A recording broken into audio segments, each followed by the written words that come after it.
My name is P.O.S. and I am a total rap monster. That's perfect. Let's start with your beginnings. You started off in the hardcore punk scenes, and now you're a rapper. How did you make the transition into hip hop? I always made rap music just for fun. Yeah. And I started doing it more seriously when my band had to break up because people started going to college. That's pretty much it. Okay. How did the music and time spent in those scenes help influence your overall sound? I think I got really, as a fan of punk and hardcore and as a fan of music, I like music to be energetic and I like music to be about something. And I think that's gonna stick with me forever. Is whether I make rap music or not, I want it to be energetic. I want it to be about something. Okay. A little bit about your influences and current musical interests. In what ways do you feel that you have grown as an artist with each release? Oh man, I think it's just if I'm still rapping, if I'm gonna be rapping, then I'm gonna get better as I go. I hope. Yeah. And some people get like I'm trying actively really hard to get better. I'm getting older and more mature. So I think that's it. It's just maybe it's better. Yeah. Maybe it's more mature. As time goes on, and that's what I'm saying. Yeah, I mean, my ideas are, as I get older, I'm less blindly angry at things. I'm better at focusing at specific things, and that's not just anger, but for all feelings and things like that. Anything I'm trying to project, I think I'm a little better at being me instead of just being angry out there, and who are some artists that you currently admire both musically and professionally? Most Def. I like that new Raekwon record. I don't know, Spoon. All the bands I always liked. I don't know if I think about music that way anymore. Yeah. There's some things like that Silver Song Pickups record. Yeah. Swoon. Yeah. There's like 3 songs on there that I feel like will heavily inform my next record. Oh, really? But I don't think it'll sound like that. I just feel like the particular little bits that I took out of some of the songs, I want to put my own way in some things. But I don't ever think it works as a direct influence. If I'm aware of it, Yeah, understandable. Well, since it's about that who you're admiring, who are some people you're currently listening to at this exact moment, like while you're on the road and whatnot? I've been listening to a lot of audiobooks. Nice. What books? I just finished a Christopher Hitchens book called God Is Not Great. Yeah. And it's about how, the subtitle is How Religion Poisons Everything. It's just kind of like a study on the way religion has worked throughout the ages. Fair enough. I like science fiction and Odyssey beyond American history. Oh, really? Anything cool you're discovering in that? We listened to a audio book called The Invention of Air, which is about like the short history of a guy named his name Joseph. Man, did you forget his name? Joseph. We saw his church. He founded the Unitarian Church and essentially not invented because you can't invent it, but figured out how oxygen is, works. Oh, really? That's pretty awesome. It's Benjamin Franklin's best friend. Oh, really? I didn't know that. There you go. Learn something new every day.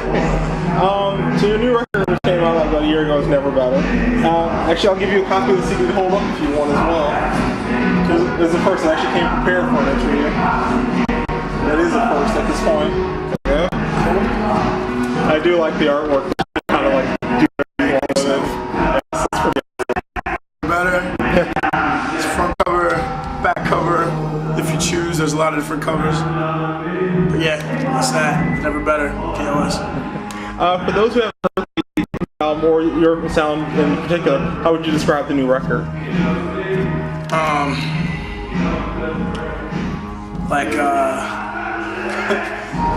Some rap music like you haven't probably heard before.